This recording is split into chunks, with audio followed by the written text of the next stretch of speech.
Malam itu, di ruang kerja presiden yang hanya diterangi lampu kuning temaram, Prabowo menatap tumpukan berkas yang baru saja tiba dalam amplop berlabel sangat rahasia. Di dalamnya, tersimpan laporan yang selama bertahun-tahun berhasil disembunyikan dari mata publik, peta besar kebocoran uang negara yang nilainya sudah mencapai triliunan rupiah.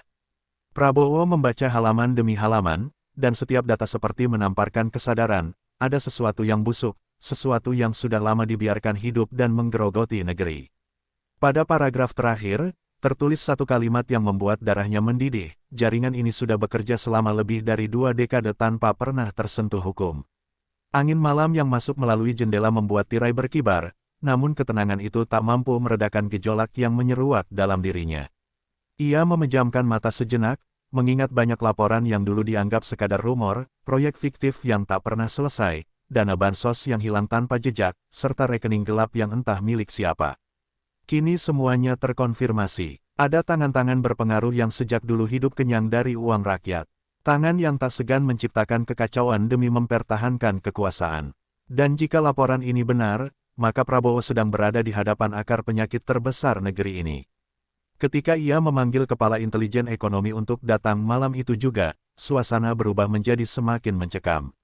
Kepala Intel itu, yang wajahnya tampak pucat seperti baru saja melihat hantu, mengaku bahwa laporan tersebut adalah hasil penyelidikan diam-diam selama 3 tahun. Mereka tak berani menyerahkannya kepada pemerintahan sebelumnya, karena takut bocor ke jaringan mafia anggaran yang disebut-sebut memiliki mata dan telinga di setiap lembaga penting. Jika Bapak membuka ini, akan ada perang besar, katanya dengan suara bergetar. Prabowo tidak gentar, di dadanya, tekad justru semakin mengeras. Ia berdiri, mengarahkan pandangan keluar jendela istana yang tampak sunyi, seolah negeri sedang tidur tanpa tahu badai apa yang sedang menghampiri. Perang besar atau tidak, gumamnya, rakyat sudah terlalu lama dirampok. Besok pagi kita mulai. Malam itu, keputusan pun diambil. Sebuah langkah pertama yang akan mengguncang fondasi kekuasaan lama. Sebuah langkah yang akan membuka kotak Pandora tentang siapa sebenarnya yang selama puluhan tahun memakan uang rakyat tanpa pernah tersentuh hukum. Dalam rapat tertutup keesokan paginya, suasana ruangan terasa seperti dipenuhi asap tak terlihat. Setiap orang duduk dengan wajah tegang, menunggu kata pertama dari Prabowo. Ia meletakkan laporan kebocoran triliunan itu di meja, lalu berkata pelan namun tajam, mereka sudah mencuri dari rakyat selama puluhan tahun. Dan kita akan mencari tahu siapa saja yang melakukannya. Tak ada suara balasan, hanya napas yang terdengar berat, seolah semua orang menyadari bahwa apa yang akan mereka hadapi bukan sekadar koruptor biasa, melainkan para pemain lama yang telah membangun kerajaan dari uang rakyat. Kepala intelijen ekonomi mulai memaparkan struktur jaringan gelap itu. Grafis dan diagram muncul di layar besar, peta aliran uang yang berputar dari kementerian tertentu, melewati perusahaan-perusahaan cangkang, lalu masuk ke rekening luar negeri yang tersebar di 4 negara. Nama-nama pemilik perusahaannya tidak tercantum, diganti dengan kode-kode yang telah mereka gunakan sejak awal 2000-an. Mereka ini bukan orang sembarangan, kata kepala Intel itu.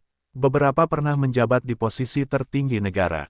Mereka punya akses, punya pengaruh, dan punya pelindung. Setiap data baru yang ditampilkan seperti sebuah tamparan keras. Ada proyek infrastruktur yang biayanya dinaikkan 300%. Ada pengadaan alat kesehatan yang harganya dipermainkan. Bahkan ada dana pemulihan ekonomi yang 40%-nya justru mengalir ke rekening pribadi. Prabowo merasakan amarahnya naik, namun ia tetap menjaga wajahnya tetap datar. Yang lebih mengejutkan, pola korupsi itu ternyata berlangsung konsisten, seolah ada sistem yang memang dibangun untuk mengalirkan uang rakyat ke kantong-kantong yang sama. Ini bukan kebocoran, ujarnya lirih. Ini perampokan yang dilegalkan. Pada akhir rapat, salah satu staf muda memberanikan diri bicara. Pak, kalau kita bongkar ini, orang-orang itu tidak akan diam. Prabowo menatapnya, lalu tersenyum tipis. Memang itu yang saya harapkan, jawabnya. Karena jika mereka bereaksi, berarti mereka merasa terancam. Dan itu adalah tanda bahwa investigasi ini sudah mengenai sasaran.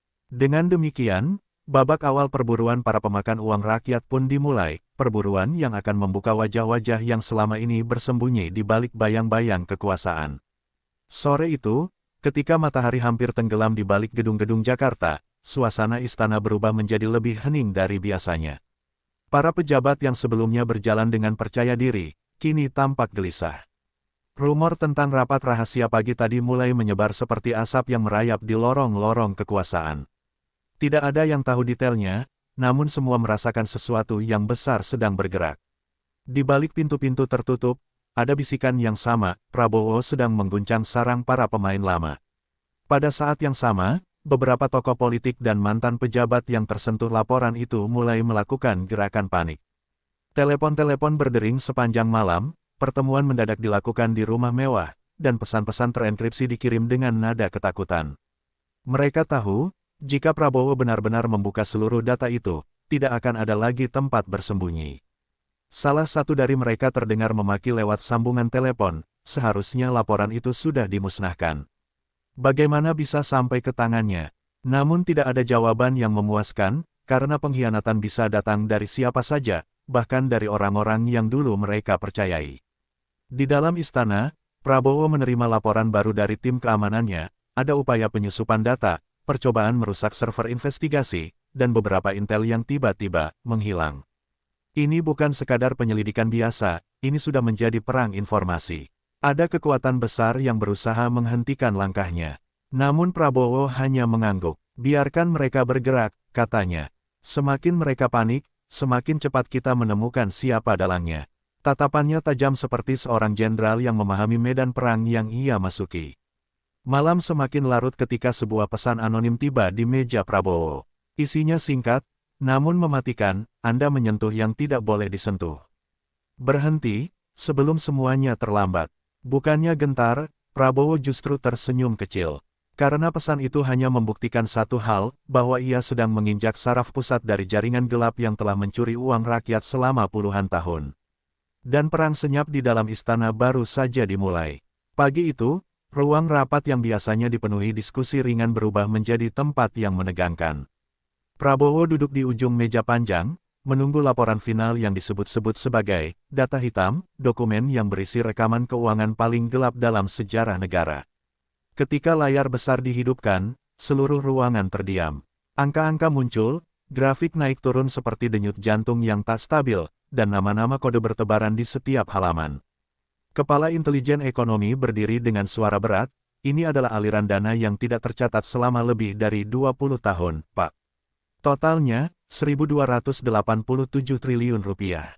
Seisi ruangan menahan napas. Tidak ada yang menyangka kebocoran itu sebesar monster yang selama ini tak terlihat. Laporan itu menguak semuanya, proyek fiktif yang dibuat hanya untuk menyalurkan dana, perusahaan-perusahaan cangkang yang dibentuk dalam semalam lalu dibubarkan hanya setelah mencuci miliaran rupiah, rekening luar negeri di negara-negara bebas pajak, hingga penyusupan mafia ke dalam kementerian strategis. Yang lebih mengerikan, laporan itu menunjukkan bahwa beberapa keputusan kebijakan masa lalu sengaja diarahkan untuk membuka celah korupsi. Dengan kata lain, para pemakan uang rakyat bukan hanya mencuri, mereka membentuk sistem agar pencurian itu terlihat legal. Prabowo merasakan dadanya sesak bukan karena marah, tetapi karena betapa lamanya rakyat dibohongi oleh orang-orang yang mestinya melayani mereka. Ketika slide terakhir muncul, menampilkan jaringan yang saling terhubung seperti laba-laba raksasa, seorang staf senior menunduk sambil berbisik, ini bukan lagi kasus korupsi biasa. Ini seperti negara bayangan. Prabowo menatap layar itu tajam. Ia menyadari bahwa jika ia mundur selangkah saja, jaringan ini akan kembali menutup diri dan bertahan selama puluhan tahun lagi. Namun jika ia maju, yang ia hadapi bukan satu atau dua orang, melainkan puluhan tokoh yang telah hidup nyaman di atas penderitaan rakyat. Tidak apa, katanya pelan namun lantang. Lebih baik kita berperang melawan mereka sekarang, daripada membiarkan generasi berikutnya mewarisi neraka yang sama. Setelah rapat ditutup, Prabowo berjalan sendirian di lorong istana. Suasana terasa berat, seolah tembok-tembok tua ikut menyimpan rahasia masa lalu. Ia tahu bahwa setelah hari ini, tidak akan ada jalan kembali. Jaringan yang membangun kerajaan dari uang rakyat itu pasti akan melawan, karena yang ia lakukan adalah mematahkan tulang punggung kekuasaan gelap yang sudah berdiri 2 dekade. Namun justru itu yang membuat tekadnya semakin kuat. Kalau ini noda hitam sejarah, gumamnya, maka kita yang harus menuliskan akhirnya. Dan dengan itu, babak besar pengungkapan pun memasuki fase paling berbahaya. Di sebuah villa megah di tepian kota, sekelompok orang duduk mengelilingi meja marmer panjang. Mereka bukan pejabat biasa, tetapi orang-orang yang selama puluhan tahun hidup dari celah anggaran, mengendalikan proyek dan memegang kekuasaan gelap. Wajah-wajah mereka yang selama ini tampil ramah di depan publik kini tampak pucat, tegang, dan penuh kemarahan. Prabowo terlalu jauh, kata salah satu dari mereka, mantan pejabat senior yang dulu dielu-elukan sebagai tokoh reformasi. Dia tidak mengerti bahwa sistem ini sudah berjalan lama sebelum dia berkuasa. Suasana dalam ruangan bergemuruh oleh keluhan dan sumpah serapah. Mereka tahu waktu mereka semakin habis. Namun meski panik, sebagian dari mereka masih merasa tak tersentuh. Presiden bisa bicara apa saja, ujar seorang pengusaha yang selama bertahun-tahun memenangkan proyek-proyek raksasa tanpa kompetisi. Tapi berani atau tidak dia memenjarakan nama-nama besar. Saya ragu. Ia tertawa kecil, namun tawanya terdengar seperti upaya putus asa menenangkan diri. Mereka lupa satu hal, kali ini yang mereka hadapi bukan sekadar perselisihan politik, melainkan pemimpin yang siap menabrak segala benteng kekuasaan lama. Kekebalan yang mereka banggakan perlahan berubah menjadi ilusi yang runtuh. Sementara itu, di istana, Prabowo menerima laporan intelijen terbaru. Nama-nama yang selama ini hanya muncul sebagai kode, akhirnya mulai terikat dengan identitas asli. Ada mantan menteri yang memanipulasi anggaran kesehatan. Ada gubernur yang menyulap dana pembangunan menjadi aset pribadinya di luar negeri. Ada Taipan yang mengendalikan tender negara dari balik layar. Prabowo menatap daftar itu lama, sebelum berkata pelan, mereka mengira dirinya kebal. Mereka pikir negara ini milik mereka. Suaranya mengandung amarah. Yang tertahan, amarah yang selama ini dipendam demi memastikan langkahnya tetap tepat sasaran.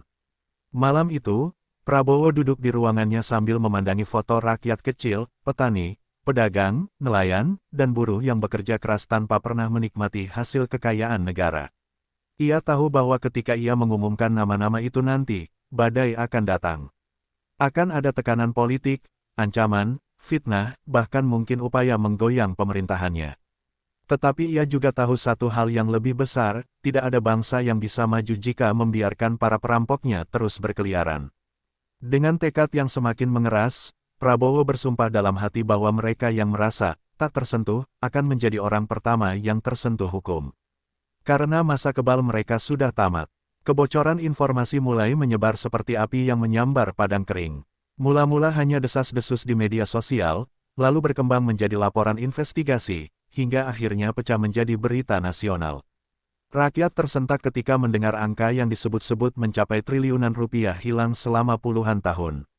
Di pasar, di kantor, di warung kopi, semua membicarakan satu hal, siapa para pencuri uang negara itu.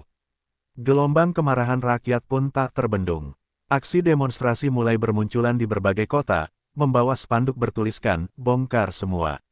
Dan, kembalikan uang kami. Suara rakyat menggelegar, mengguncang fondasi kekuasaan lama yang selama ini bersembunyi di balik bayangan. Sementara itu, kubu mafia anggaran mulai melakukan perlawanan terbuka. Serangan siber menghantam server pemerintah, mencoba menghapus bukti-bukti penting. Beberapa media yang mendapat suntikan dana gelap tiba-tiba memainkan narasi miring untuk menyerang Prabowo, menuduhnya membesar-besarkan masalah, menuduh pemerintah mencari kambing hitam, bahkan menyebut penyelidikan ini sebagai konspirasi. Namun semakin mereka menyerang, semakin jelas siapa yang sebenarnya ketakutan. Tim keamanan istana melaporkan bahwa ada intel yang dibuntuti, data yang diacak-acak, dan jaringan gelap yang bergerak seolah mereka sedang mempersiapkan serangan balik. Prabowo memperhatikan semua itu dengan ketenangan seorang jenderal yang telah lama memahami pola perang. Ia tahu bahwa ketika kebenaran mendekati sarang gelap, para koruptor akan mengamuk. Biarkan mereka menjerit, katanya dalam rapat darurat. Itu berarti kita menyentuh pusat kelemahan mereka. Di meja rapat, wajah-wajah menterinya tampak cemas namun penuh tekad. Mereka menyadari bahwa apa yang sedang berlangsung bukan lagi sekadar operasi pemberantasan korupsi, ini adalah perang mempertahankan masa depan negara. Dan di garis depan perang ini, tak ada ruang untuk ragu. Namun yang paling mengguncang adalah ketika sebuah rekaman suara bocor ke publik, percakapan antara dua tokoh besar yang membahas bagaimana mematikan penyelidikan sebelum nama mereka diumumkan. Rekaman itu viral dalam hitungan menit, membuat rakyat semakin marah. Para tokoh itu bersembunyi, membatalkan acara publik, dan wajah mereka menghilang dari layar televisi. Di istana, Prabowo menatap layar televisi yang menampilkan demo besar di Bundaran HI. Rakyat tak lagi diam, dan negara sedang berada di titik balik sejarah. Dengan suara pelan namun penuh keyakinan, ia berkata, besok kita buka semuanya. Dan perang yang selama ini berjalan dalam bayang-bayang akhirnya memasuki terang. Pagi itu, udara Jakarta terasa berbeda. Jalanan menuju istana dipenuhi ribuan rakyat yang berkumpul sejak subuh, membawa harapan, kemarahan, dan doa yang sama, hari ini kebenaran harus menang. Di dalam istana, Prabowo berdiri tegak menatap podium, sementara daftar nama yang telah mengguncang negara berada di tangannya. Setiap nama di kertas itu adalah bagian dari luka panjang bangsa, mereka yang selama puluhan tahun memakan uang rakyat tanpa rasa malu. Ketika jarum jam menunjukkan pukul 9, pintu ruang konferensi pers terbuka. Kamera menyala, ruangan hening, dan Prabowo mulai bicara. Selama 2 dekade, negara ini diperas oleh sekelompok orang yang menginjak masa depan bangsa demi kekayaan pribadi, ucapnya dengan suara berat namun tegas. Lalu, satu persatu, ia menyebut nama-nama besar, mantan menteri, pejabat tinggi, taipan proyek negara, broker anggaran, hingga keluarga penguasa lama. Setiap nama yang keluar bagai petir yang menyambar negeri. Beberapa reporter menahan napas, beberapa terisak, dan sebagian lagi mengetik dengan tangan gemetar. Mereka bukan hanya mencuri uang, lanjut Prabowo. Mereka mencuri generasi. Tak butuh waktu lama sebelum kejaksaan, KPK, dan tim gabungan bergerak cepat. Aset senilai ratusan triliun langsung dibekukan, villa mewah, perusahaan cangkang, rekening di luar negeri, tambang ilegal, bahkan kapal pesiar. Para tersangka yang selama ini merasa kebal akhirnya digiring ke persidangan. Pengadilan itu dijuluki rakyat sebagai pengadilan abad ini, karena untuk pertama kalinya dalam sejarah, mereka yang merasa tak tersentuh akhirnya duduk di kursi terdakwa. Di luar gedung pengadilan, rakyat berbaris berjam-jam, menyaksikan pemimpin mereka melakukan hal yang selama ini dianggap mustahil, menghukum para perampok negara yang selama ini berdiri di puncak kekuasaan. Pada malam hari, setelah sidang pertama selesai, Prabowo berdiri di beranda istana memandangi lampu-lampu kota. Ia tahu perjuangan ini belum selesai. Jaringan gelap bisa tumbuh kembali jika negara lengah. Namun hari itu, satu babak besar sejarah berhasil ditutup dengan keberanian. Setidaknya, gumamnya pelan, kita telah menyalakan api yang tak bisa dipadamkan lagi. Di kejauhan, suara rakyat masih menggema, bukan teriakan kemarahan seperti sebelumnya, melainkan sorak keyakinan. Untuk pertama kalinya dalam puluhan tahun, negeri ini merasa bahwa kebenaran benar-benar memiliki tempat